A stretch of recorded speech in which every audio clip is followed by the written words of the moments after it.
আসসালামু আলাইকুম রহমতুল্লাহি ওয়া বারাকাতুহু। আলহামদুলিল্লাহ ওয়াসসালাতু ওয়াসসালামু আলা রাসূলিল্লাহ ওয়া আলা আলিহি ওয়া আসহাবিহি ওয়া মাওয়ালা, আম্মা বাদ। সমস্ত প্রশংসা আল্লাহর জন্য নিবেদিত। শান্তি অবতীর্ণ হোক মুহাম্মদ সাল্লাল্লাহু আলাইহি ওয়াসাল্লামের উপর। সম্মানিত দর্শক শ্রোতা, কাছে দূরে দেশে প্রবাসে যে যেখান থেকে আমাদেরকে দেখছেন, সবাইকে অভিনন্দন জানাচ্ছি। আজকে আমরা একটি আমাদের সমাজে খুব বহুল প্রচলিত একটা বিষয় নিয়ে আমরা সংক্ষিপ্তভাবে আলোচনা করতে চাচ্ছি। ওমা তৌফিক ইল্লা বিল্লাহ। বিষয়টি হলো, ইসলামে সুদের বিষয়ে কি বলা হয়েছে এবং সুদের ভয়াবহতা সম্বন্ধে আমরা আলোচনা করতে চাচ্ছি। শুরুতে আমরা কোরআনুল কারীমের ঐতিহাসিক আয়াত ওয়া আহাল্লাল্লাহুল বাইয়া ওয়া হাররামার রিবা, এই আয়াতের আলোকে আল্লাহ রাব্বুল আলামিন বলছেন যে আমি ব্যবসাকে হালাল করেছি এবং সুদকে সংকুচিত করেছি, সুদকে হারাম করেছি, সুদকে চিরদিনের জন্য আমি হারাম ঘোষণা করেছি। তো আজকের যুগে আমরা দেখি যে প্রত্যেকটি মানুষ কম বেশি সুদের সাথে আমরা যুক্ত। সেটা হতে পারে ব্যাংকের মাধ্যমে, বিভিন্ন এনজিওর মাধ্যমে, বিভিন্নভাবে মানুষের সাথে মানুষের লেনদেন আদান প্রদান সঙ্গে সুদের একটি বড় সম্পর্ক রয়েছে।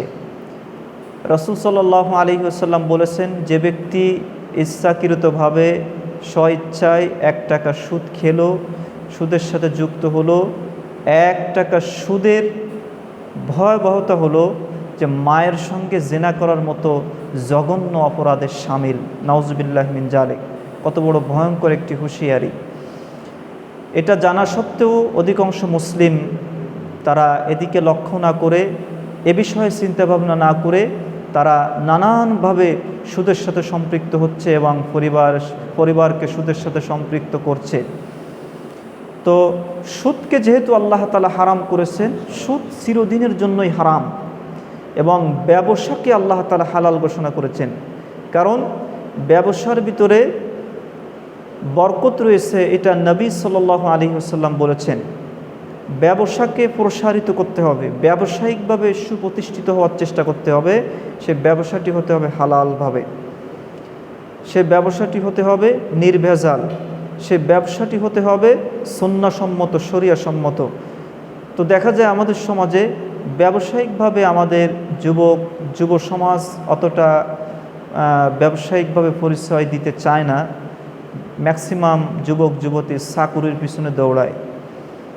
তো চাকুরি করাতে কোনো নিষেধ নাই, চাকুরি যদি শরিয়াসম্মত চাকুরি হয় কোনো সমস্যা নাই। কিন্তু চাকুরির ভিতরে বরকত রয়েছে, রহমত রয়েছে, এ মর্মে কোনো সহিহ হাদিস পাওয়া যায় না, কিংবা কোরআন সুন্নাহ থেকে শক্ত কোনো দলিল পাওয়া যায় না। তবে ব্যবসার ভিতরে কল্যাণ রয়েছে, বরকত রয়েছে, এটা কোরআন এবং সুন্নাহ দ্বারা প্রমাণিত। তো এই জন্য আমরা বলবো, সম্মানিত দর্শক শ্রোতাবৃন্দ, আমরা ব্যবসার দিকে আমরা গুরুত্ব দিব, হালালভাবে উপার্জন করার চেষ্টা করব।